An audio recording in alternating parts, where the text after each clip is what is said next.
Uma palavra tão linda, já quase esquecida, me fez recordar. Contendo 7 letrinhas e todas juntinhas se lê cativar.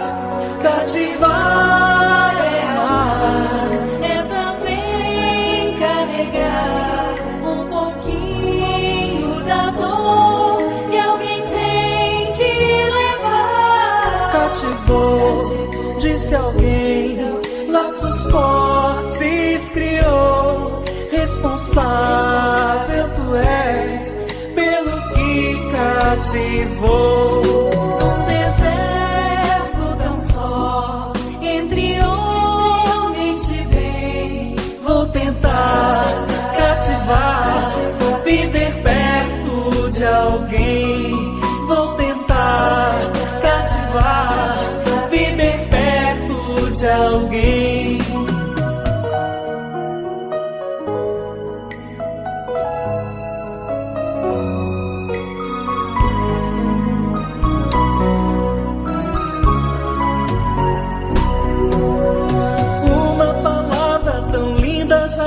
Esquecida me fez recordar. Contendo 7 letrinhas e todas juntinhas se lê cativar. Cativar é amar, é também carregar um pouquinho da dor que alguém tem que levar. Cativou, disse alguém, laços fortes criou. Responsável tu és pelo que cativou. Num deserto tão só, entre homens de bem, Vou tentar cativar, viver perto de alguém. Vou tentar cativar, viver perto de alguém. Olá, boa noite a todos. Estamos aqui novamente, para mais uma palestra. E dessa forma estamos reunidos virtualmente, o que não nos impede de estarmos em comunhão. Depois de ouvir este hino da nossa seara, nos sentimos um pouquinho juntos novamente lá na seara espírita de luz. E para iniciar, vamos fazer a leitura da mensagem que está neste livro, Eu Sou, que é ditado pelo Espírito Amélia Rodrigues e escrita pelo Divaldo Franco. A mensagem inicial é uma mensagem de Jesus aos seus discípulos. Então diz assim: depois de glorificar o Pai em inesquecível hino de louvor, o mestre, enternecido, despediu-se dos amigos. Filhinhos, ainda estou um pouco convosco. Procurar-me-eis, e como disse aos judeus, vou-lo digo agora: para onde eu vou, vós não podeis ir. O silêncio na sala permitia a audição dos sons variados da natureza em volta. As estrelas espiavam ao longe sem a presença do luar. Jesus, logo mais, seria réu de morte, como aliás a ela está condenados todos os seres desde o instante de seu nascimento. Ele prosseguiu, utilizando-se da quietude dos amigos. Um novo mandamento vos dou, que vos ameis uns aos outros. Assim como eu vos amei, vós também deveis amar uns aos outros. É por isso que todos saberão que sois meus discípulos, se vos amardes uns aos outros. Fora oferecida a estratégia para o grande combate entre a luz do bem e a treva da ignorância. O amor seria o sinal de identificação. Então, meus irmãos, refletindo sobre essa mensagem e principalmente ao que Jesus nos diz sobre amarmos uns aos outros, meditando, vamos fazer a prece.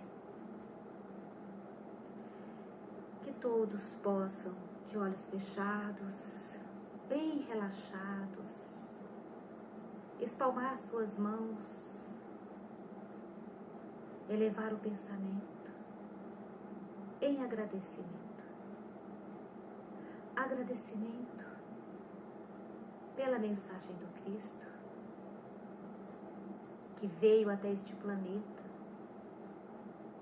para nos instruir, para nos mostrar o caminho da evolução. Te agradecemos, amado Mestre Jesus, pela sua luz que nos envolve, pelo seu amor. Agradecemos a espiritualidade que está presente, que nos intui, que nos ilumina, que nos protege. Que essa luz possa envolver a cada um, tocando o coração, trazendo o refazimento necessário. Gratidão, Pai, que assim seja, graças a Deus.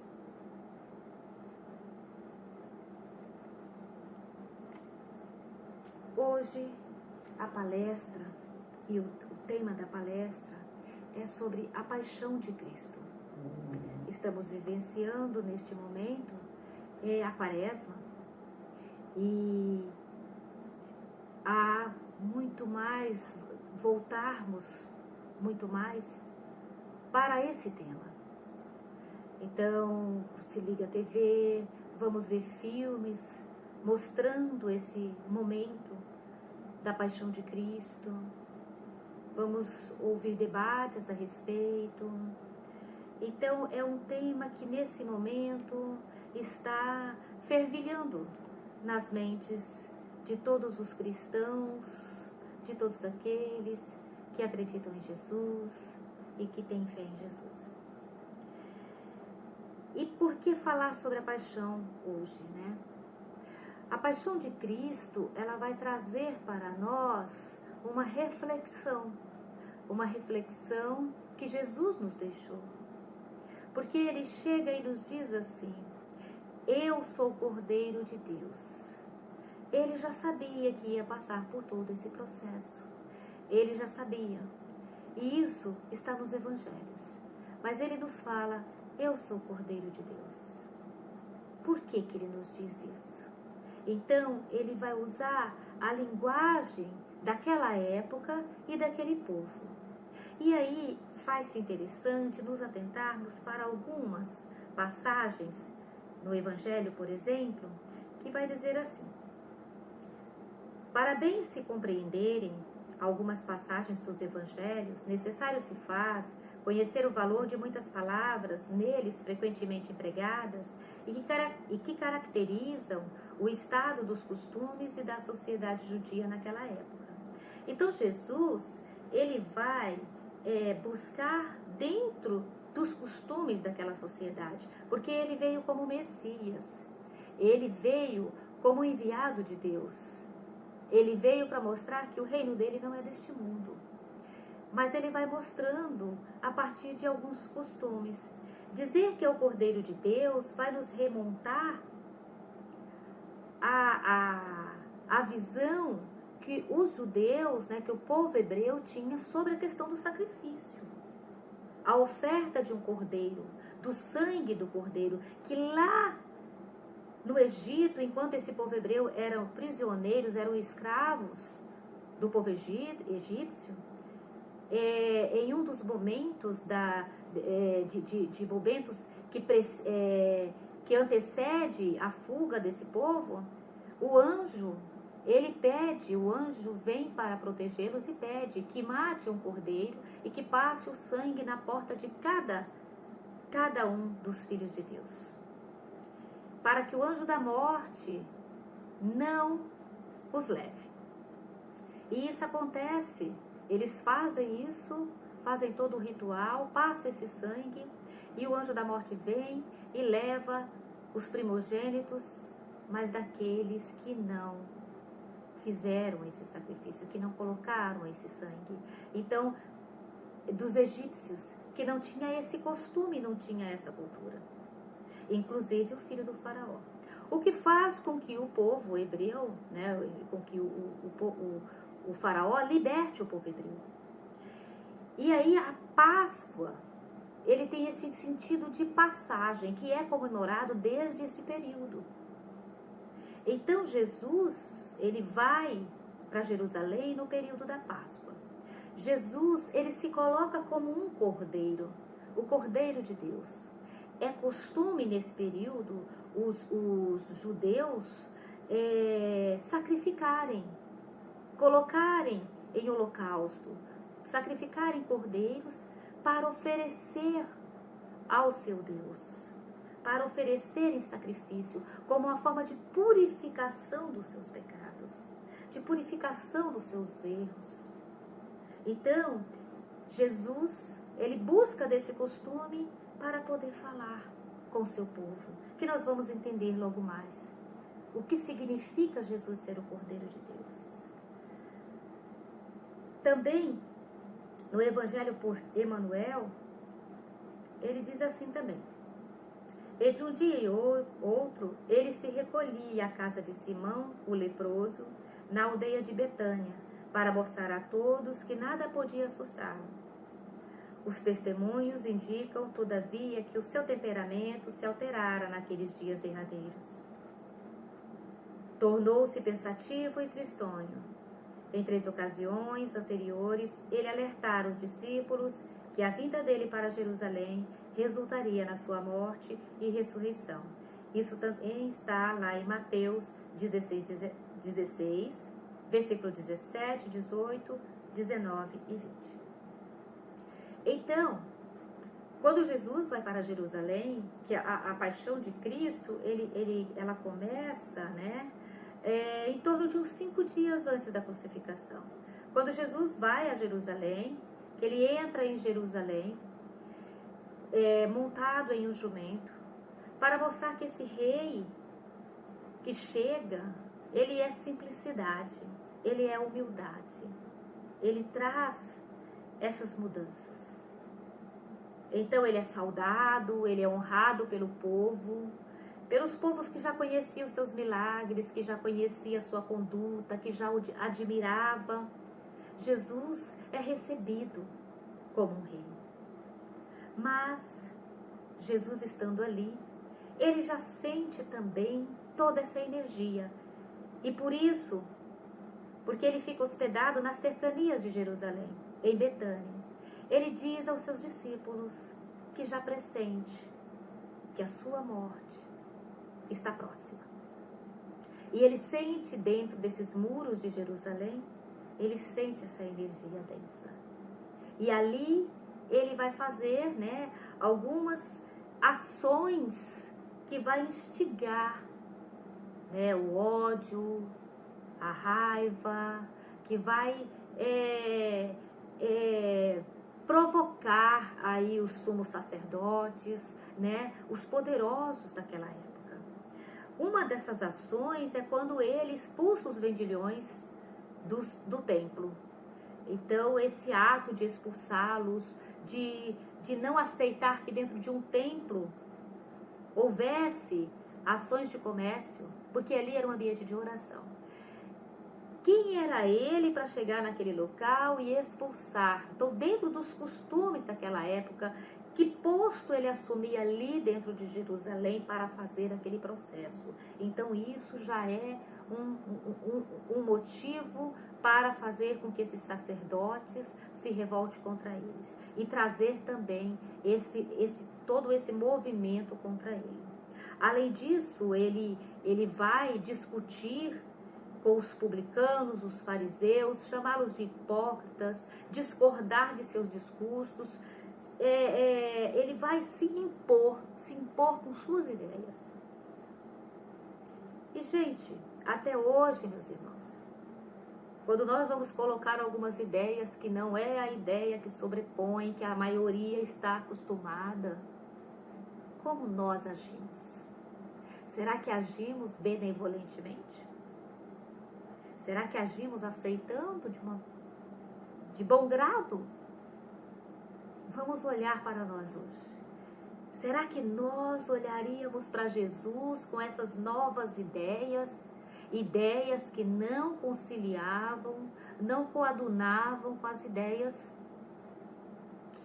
daquele povo e daquela época. Será que nós aceitaríamos? Então fica essa pergunta também. Como nós estamos aceitando o que nos vem de diferente? Então Jesus, né, ele vai passar, né, vai provocar isso nesse curto período. Além disso, né, nós temos aí, vai ter a última ceia, a traição, a prisão, o julgamento, a flagelação e a crucificação. Nesse contexto, né, ele chega em Jerusalém, ele expulsa os vendilhões, ele vai pregar nas escadas do templo sobre um Deus, sobre o reino dele que não é deste mundo, sobre um Deus de amor e não um Deus de ira, um Deus do exército, um Deus da guerra. Não, ele vai falar do Deus do amor, que esse é meu Pai.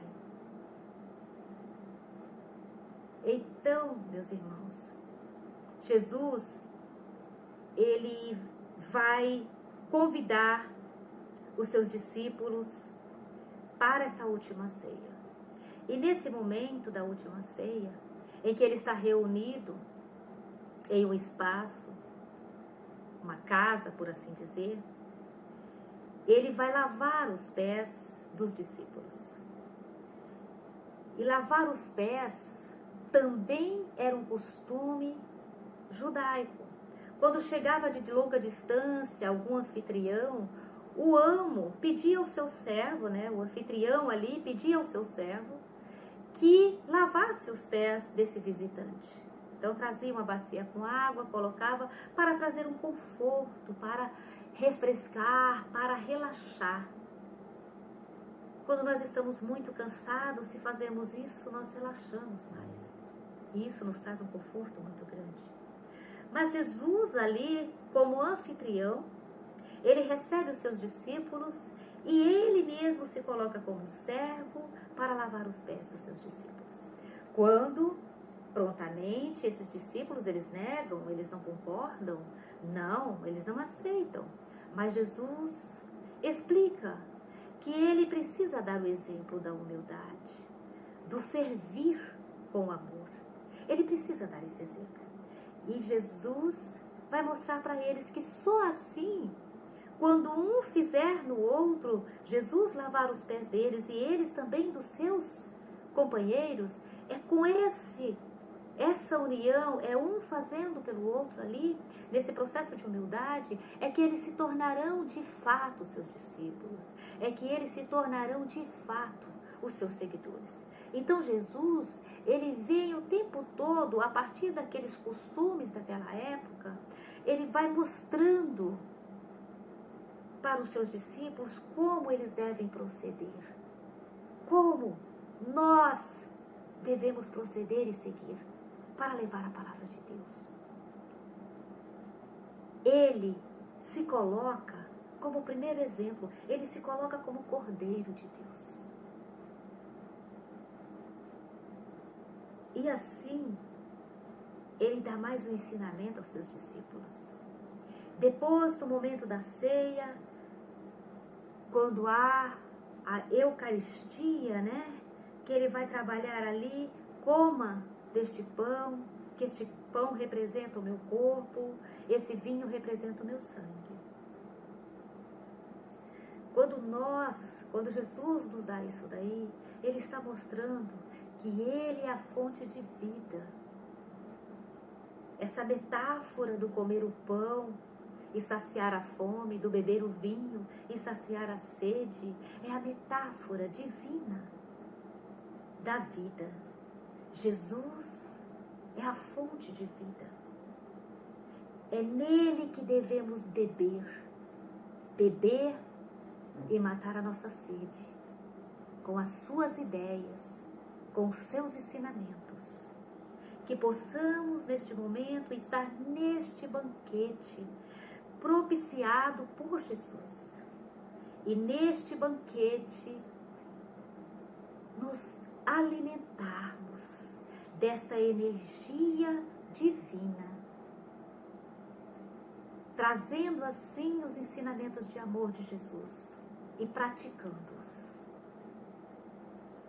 Jesus, depois da ceia, ele vai sair com seus discípulos e vai ao monte orar. É nesse momento que já se aproxima da sua prisão, que será traído pelo seu discípulo Judas e que será conduzido para a prisão. Neste momento, quando os soldados perguntam quem é Jesus, ele diz, sou eu. Os seus discípulos ainda tentam resguardá-lo, mas ele chega e diz, sou eu. Em nenhum momento Jesus titubeia, em nenhum momento, porque ele é o enviado de Deus. E nós, muitas vezes, quando questionados, nós temos dúvidas. Nos enchemos de dúvidas, de incertezas. Quantas vezes questionados, não sabemos nem o que dizer. Porque às vezes temos medo. Jesus é o nosso exemplo. Em nenhum momento ele temeu. E ele nos mostrou, eu sou o caminho, a verdade e a vida. Ninguém chegará ao Pai se não for por mim. Então é o caminho que nós temos que seguir, não é?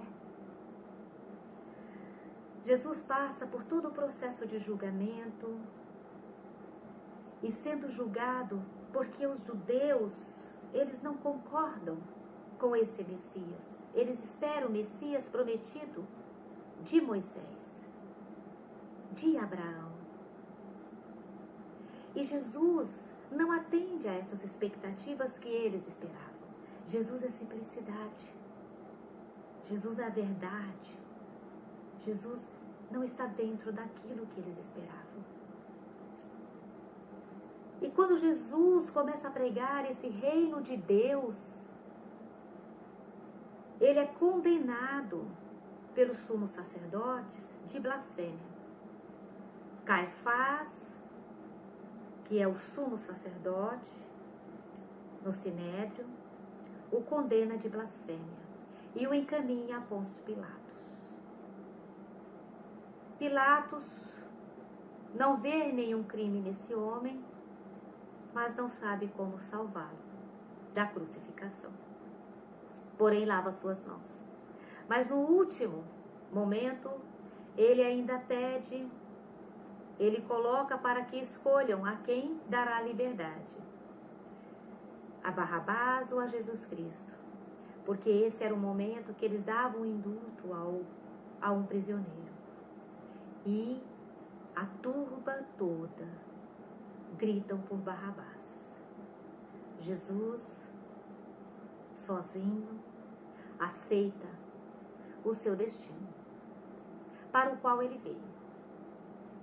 Então, sob flagelos, sofrimento, Jesus carrega a sua cruz e é levado à crucificação, sozinho, porque nem mesmo seus discípulos o acompanham até o fim.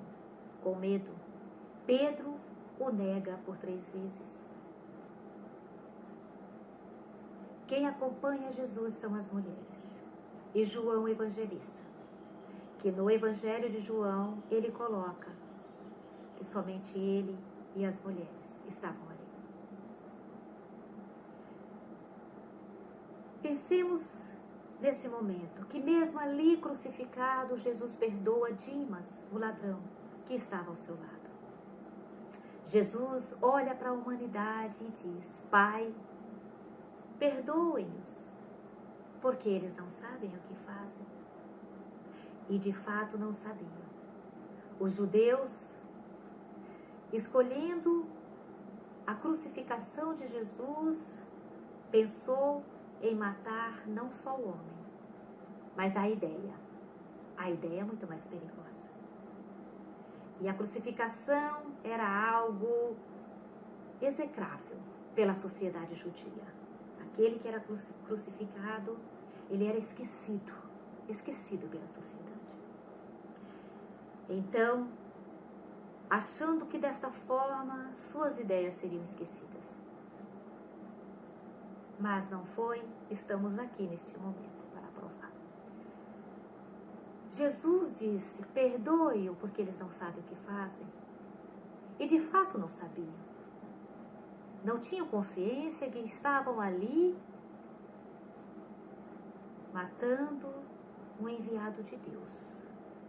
Tentando matar uma ideia de amor, de evolução.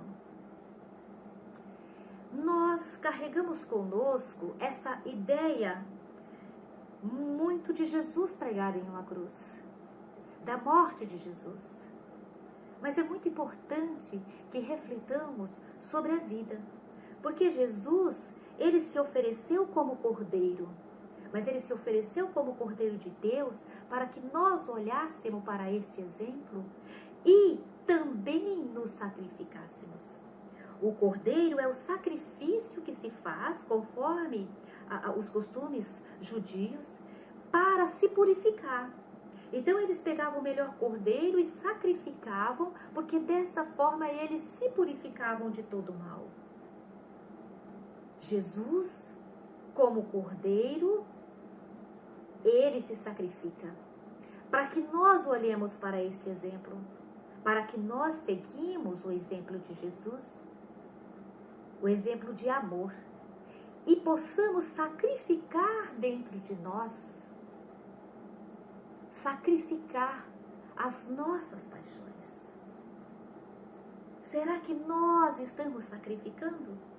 Será que estamos sacrificando o nosso orgulho? A nossa mágoa? O nosso egoísmo? A nossa inveja? Será que estamos sacrificando todas essas paixões?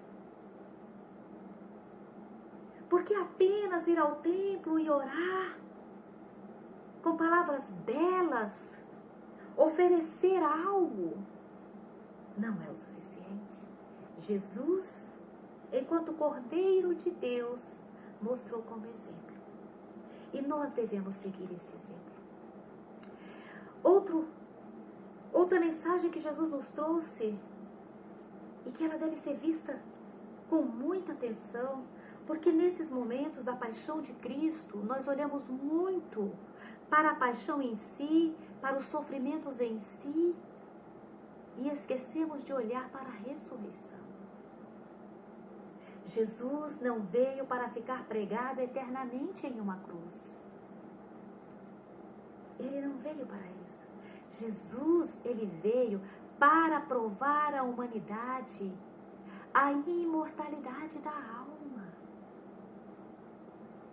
Jesus ressurgiu depois de 3 dias de morto e se mostrou para os seus discípulos. Tomé pôde tocá-lo, porque não acreditava. E quantos que não acreditavam na imortalidade da alma? Jesus veio para mostrar que o Espírito vive. O Espírito é maior que a carne. Ele é imortal. Olha que maravilha, meus irmãos. Olha que ensinamento maravilhoso que Jesus veio nos trazer e comprovar para nós. Mas nós ficamos atentos a esse Jesus crucificado, a esse Jesus que sofreu, que foi martirizado. Jesus, ele veio nos mostrar que a vida vence a morte, que o amor vence o ódio. Então, por que olharmos para aquilo que é o ruim, que não é legal? Por que não olharmos para o amor, para a vida, para as coisas boas que a vida nos traz? Porque o bem vai vencer. Jesus veio nos provar isso. Na passagem ainda do livro aqui, de Amélia Rodrigues, ela vai dizer assim, que o mais importante, o que nós devemos focar não é apenas lá na cruz, mas no túmulo vazio. No túmulo vazio, que vai mostrar a vitória da vida sobre a morte. A vitória do espírito sobre o corpo. Então, o túmulo vazio nos prova isto. E é esse ensinamento que Jesus quer nos mostrar. Que a vida permanece. E nesses momentos de medo, de quarentena, que nós vivemos, que estamos vendo o planeta assolado por um vírus, devemos refletir a respeito disso. Refletir a respeito do túmulo vazio, que é a prova de que a vida permanece. Não importa, meus irmãos, meus amigos, que possamos então focarmos nos ensinamentos de Jesus, em tudo que Ele nos trouxe e nos mostrou. Que possamos, como Cordeiro, sacrificar dentro de nós todas as nossas paixões. É claro que isso ocorre aos poucos. Estamos reencarnando nesse planeta para isso. Mas que não nos esqueçamos disso. E para finalizar, vamos fazer a leitura desse trecho, que é uma mensagem de Jesus para todos nós. Ele diz assim: a sua voz emoldurada de luz cambiante dissertou: ide e amai, espalhando o evangelho por toda parte e para todos os povos. Nunca temais, tendes os recursos para a transformação do mundo, iniciando-a em vossa modificação interior. Veja bem, meu irmão, nós já temos os recursos para a transformação do mundo. E ela começa na modificação interior, no sacrifício de nossas paixões. E diz mais: amai em qualquer circunstância, esse é o dever. Eu seguirei convosco e vos aguardarei por todo sempre. Que assim seja. Agora vamos fazer a prece